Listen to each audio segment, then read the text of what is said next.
Hi, today we are going to study about part second of class 9th chapter जो कि है आपका force and laws of motion. ये है आपका फिजिक्स का चैप्टर 2। पार्ट फर्स्ट मैं पहले भी अपलोड कर चुकी हूँ।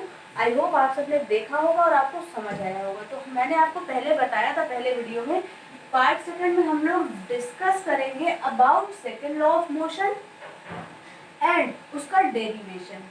तो अब देखो सेकंड लॉ ऑफ मोशन और डेरिवेशन एंड या कंजर्वेशन ऑफ मोमेंटम और उसका डेरिवेशन। तो हम लोग सेकंड लॉ ऑफ मोशन की बात करते हैं। देखो सेकंड लॉ ऑफ मोशन क्या बोलता है, the rate of change of momentum of an object. किसी ऑब्जेक्ट का change rate of momentum is proportional to the applied unbalanced force in the direction of force. Is proportional, किसके proportional होगा?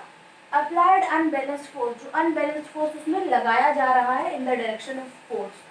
तो I hope आपको ये समझ आया। Then after हम लोग इसको सपोज करते हैं। अब इसको हम डिराइव करेंगे कि फोर्स तो हमें पता है, फोर्स इज इक्वल टू क्या होता है हमारा, एम ए। लेकिन अब हम इसे डिराइव करेंगे force is equal to M A होता कैसे है। अब body of mass m, let us consider कि एक बॉडी है जिसका मास कितना है, m है, moving with initial velocity u, after some time t it came into final velocity v। तो आई होप ये जो मैंने फाइनल वेलोसिटी का सिंबल लगाया v, इनिशियल वेलोसिटी का u, टाइम का सिंबल है यहाँ पे t, तो ये सब आपको समझ आया, क्लियर हुआ। देन आफ्टर देखो, अगर P से आपका क्या होता है, मोमेंटम होता है, I से इनिशियल मैंने यहाँ पे माना, I को मैंने इनिशियल मान लिया। तो अब देखो अगर इनिशियल मोमेंटम हमारा क्या हो जाएगा, m इंटू यू, तो मतलब टोटल ऑफ ये क्या होता है, M U. Final momentum m into V is equal to M V. अब देखो एक ये सिंबल है जिसको हम लोग बोलते हैं चेंज इन मोमेंटम। ये जो ट्रायंगल है इसको हम लोग चेंज इन मोमेंटम के लिए यूज करते हैं।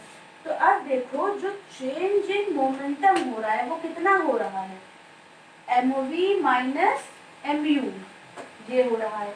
Change in momentum with time, समय के साथ साथ ही तो उसमें चेंजमेंट आ रहा है, तो ये कितना हो रहा है, change in momentum upon change in time means M V minus M U upon time. अब आप ये देखो, जब M V minus M U upon time हुआ तो according second law of motion, second law of motion हमारा क्या हो जाएगा, फोर्स जो है directly proportional to change in momentum upon change in time. तो इसके प्रोपोर्शन हुआ, तो हम इसको क्या लिख सकते हैं कि force is directly proportional to M V minus M U upon time. अब देखो फोर्स जो है डायरेक्टली प्रोपोर्शनल, हमने M V minus M V क्यों लिखा भाई, अभी तो हमने ये लिखा, अभी क्यों लिख दिया, क्योंकि फोर्स जो है डायरेक्टली प्रोपोर्शनल है change in momentum change in time. Change in momentum आपको क्या दे रखा है, M V minus M U, तो अब इसकी जगह पे ये भी लिख सकते हैं। चेंज इन टाइम क्या होता है, चेंज इन टाइम आपको टी दे रखा है, तो हम लोग ये जो मोमेंट चेंज इन टाइम है इसकी जगह पर टी लिख सकते हैं।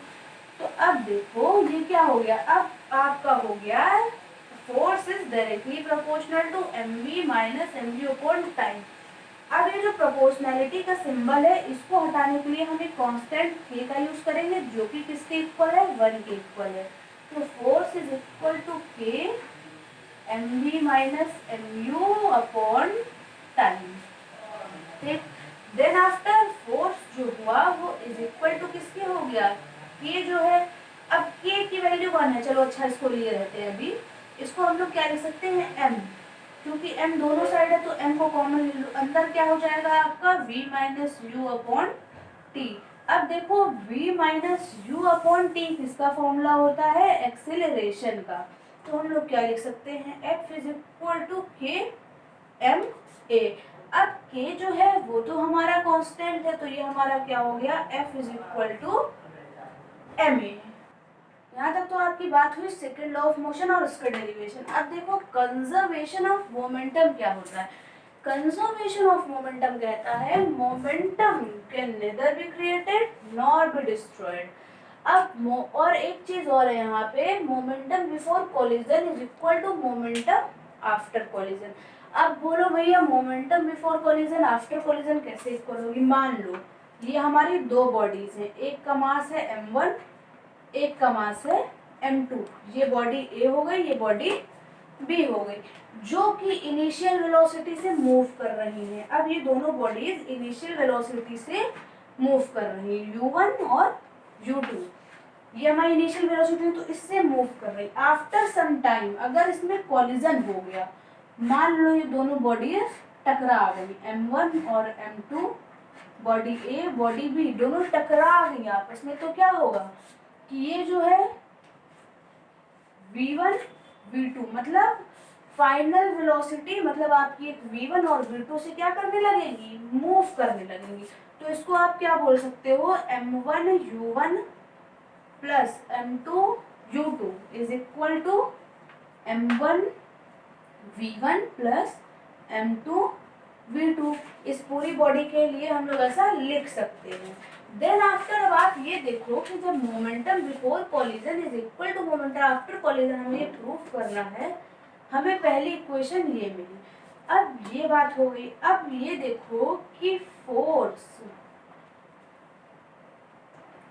Force of B by A, force जो बी से ए पे लग रहा है वो कितना है हमारा यहाँ पे, वो है m1 v1 minus m1 u1। अब देखो मैंने यहाँ पे अपॉन टाइम लगाया क्योंकि विद इन टाइम ये काम सारा हो रहा है।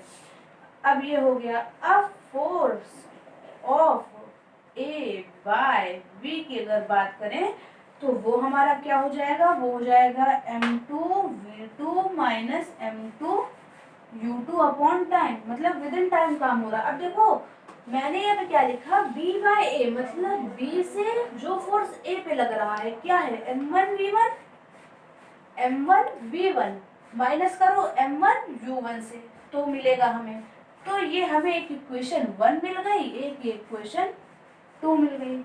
तो अब ये देखो by third law of motion, यहाँ पे लिख लो by third law of motion. अब थर्ड लॉ ऑफ मोशन के तहत यहाँ पे क्या काम हो जाएगा कि जो फोर्स है जो लग रहा है उसको आप दोनों साइड से माइनस करो, मतलब b by A by B minus करो, तो क्या हो जाएगा m1 v1 minus m1 u1 is equal to minus m2 v2 minus का m2 u2। अब देखो ये माइनस है, साइन चेंज करा के क्या कर देगा, प्लस का कर देगा, तो इसको आप ऐसे भूल भी सकते हो, आप इस तरीके से भी इसको लिख सकते हो, या तो लिखा रहने दो कोई नहीं। ठीक, तो ये हो गया।